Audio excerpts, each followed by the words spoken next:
어머니는 당연히 상속을 받을 수 있죠. 보험금이 아마 피해자가 직접 보험회사에 청구해서 받을 수 있는 보험인 것 같습니다. 보험 계약을 보면 계약자가 있고 피보험자 있고 보험자가 있잖아요.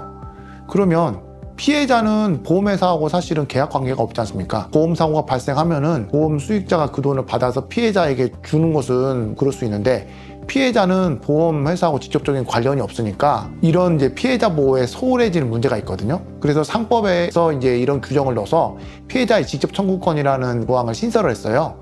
그래서 피해자가 그 보험회사에게 바로 보험금을 청구할 수 있는, 이 사안에서도 아마 책임보험인 것 같습니다. 이 아들이 결혼을 해서 자녀가 있거나 배우자가 있으면 모르겠지만 없다면 당연히 이순위 직계 존속, 그러니까 아버지와 어머니가 상속인이 되겠죠. 그러니까 어머니가 보험금 청구권을 상속받는 것은 당연합니다. 근데 문제는 아버지예요. 왜 아버지가 문제가 되냐면 사망하게 한 원인을 제공했잖아요. 이 논리적으로 보면 이 아들은 아버지를 상대로 손해배상 청구권이 있죠. 그리고 보험금 청구권은 결국은 아들이 아버지에서 갖는 손해배상 청구권을 전제로 하는 거거든요. 그러니까 아버지가 상속을 받게 되면 아버지는 보험금 청구권도 상속을 받지만 동시에 아들에 대한 손해배상 채무도 상속을 받으니까 이 두 가지가 혼동이 되는 거예요. 그래서 소멸이 되게 되거든요.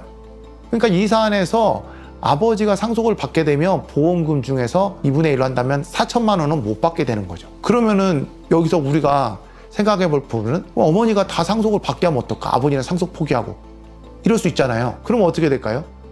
아버지가 상속 포기하고 어머니가 상속을 받는다. 그럼 이런 경우에는 어머니는 아들에 대한 손해배상 채무가 없잖아요. 보험금 청구권 8천만 원을 그대로 받을 수 있죠. 나중에 보험회사에서 아버지를 상대로 구상을 하는 것은 두 번째 문제고요. 그래서 결론은 어머니가 상속을 받을 수 있고 아버지는 상속을 받는 지위에 있으면서 동시에 손해배상 의무를 가지고 있는 사람이기 때문에 아버지는 상속 포기를 하고 어머니만 상속을 하게 되면 보험회사에서 지급 거절을 할 수 없고 8천만 원을 다 지급해야 된다. 이렇게 되는 겁니다.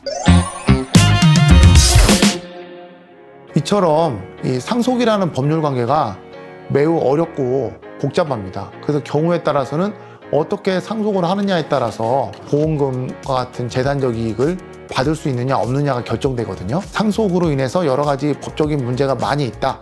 그러면 꼭 상속 전문 변호사나 주변의 법률 전문가와 상의를 하셔서 상속을 어떻게 할 것인지 면밀히 검토를 하셔서 진행을 하셔야 됩니다. 오늘과 같은 사연에서 만약에 아버지와 어머니가 둘 다 상속을 받았더라면 보험금의 반절은 받지 못했겠지만 잘 검토를 해서 아버지는 상속 포기를 하고 어머니만 상속을 받게 되면 보험금을 다 받을 수 있게 되는 거거든요. 상속마스터 정변이었습니다. 여러분들의 좋아요와 구독 부탁드립니다. 감사합니다.